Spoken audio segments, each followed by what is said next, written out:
Super నొప్పులండి. అందరికి నొప్పులు. ఇందాకే చెప్తున్నా చాలా. నొప్పులు లేని వాళ్ళు లేరు. ఐటీ సెక్టార్‌లో 90% మందికి ఆల్‌మోస్ట్ నడుము నొప్పులుంటాయి. అలా కాదు కూర్చున్నోడికే ఉంటుంది అంతే. కూర్చున్నోడు తిన్న కూర్చోక ఏదో నేను కూర్చులే.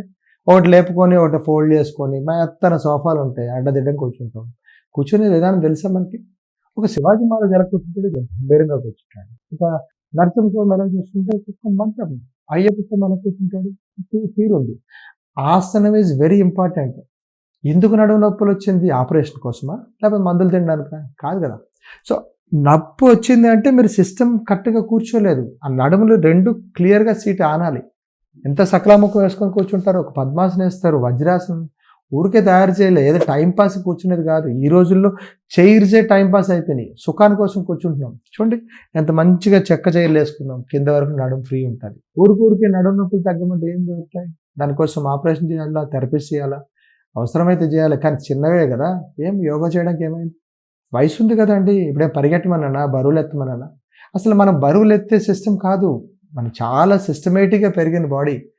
చిన్నగా కింద కాళ్ళున్నాయి. నడుములో ప్రెషరుంది. ఓవర్ వెయిట్ అయితే ఆటోమేటిక్‌గా పై పార్ట్ అంతటికి నడుము మీద ప్రెషర్ పడతది.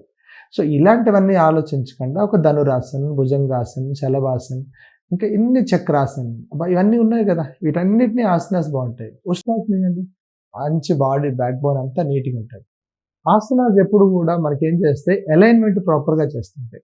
చాలామంది దగ్గర నేను చూసేది ఒక కాలు మీద నిల్చుంటారు. ఇంకో కాలు సాగదీస్తారు. అట్లాంటప్పుడు నడుము నొప్పులొస్తాయి. కొందరు లేడీస్ చాలామంది కాళ్ళ మీద కాలేసుకుంటారు. కాళ్ళ మీద కాలేసుకుంటే వచ్చేదంతా నడుము నొప్పులే. దానికో పెద్ద పేరేంటి సయాటికా. మీరు ఎప్పుడైనా టైం ఉంటే సయాటికా నెర్వ్ గురించి చదవండి. You know your problem. మీకున్న ప్రాబ్లమ్ మీకు తెలిసిపోతది. అది కాన్‌స్టిపేషన్ వల్ల వచ్చే పెద్ద ప్రాబ్లమ్. రెండోది రాంగ్‌గా సిట్టింగ్ కూర్చోవడం వల్ల వస్తది. ఏమాత్రం టైం ఇవ్వలేరా? డాక్టర్ దగ్గరికి వెళ్లి గంటలు గంటలు వెయిట్ చేస్తారు. ఆపరేషన్ చేయించుకొని మళ్ళీ 2, 3 నెలలు వెయిట్ చేస్తారు. రోజుకొక అరగంట మీ ఆసనాస్ కోసం ఇవ్వండి. ఒక్కసారి గాని వెయిట్, వయసు దారిపోతే మీరేం చేయలేరు. ఒంట్లో బద్ధకం వస్తది. బద్ధకం వచ్చిన తర్వాత మీరేం చేయలేరు. సో, మీరు వీలైనంత వరకు ఆసనం చూడండి ఇదెంత నీట్‌గా ఒక స్క్వేర్‌లో ప్రాపర్‌గా ఉంది. అట్లా మీరు ప్రతి ఒక్కటి పెట్టుకుంటేనే శరీరంలో నొప్పులు తగ్గుతాయి. తర్వాత మందులు వాడతారు. ఫస్ట్ ఆఫ్ ఆల్ నేను ఈరోజు నా నడుము నొప్పి తగ్గించుకోవడానికి నేచురల్ మెడిసిన్స్, నేచురల్ రెమెడీస్ ఏముందో ఎతకండి. ఆపరేషన్ చేయించుకున్నారేంటి? Operated body. అది నేచురాలిటీ మిస్ చేస్తది. అందుకని తప్పండి. ప్రాబ్లమ్ అయితే నేనే సపోర్ట్ చేస్తా.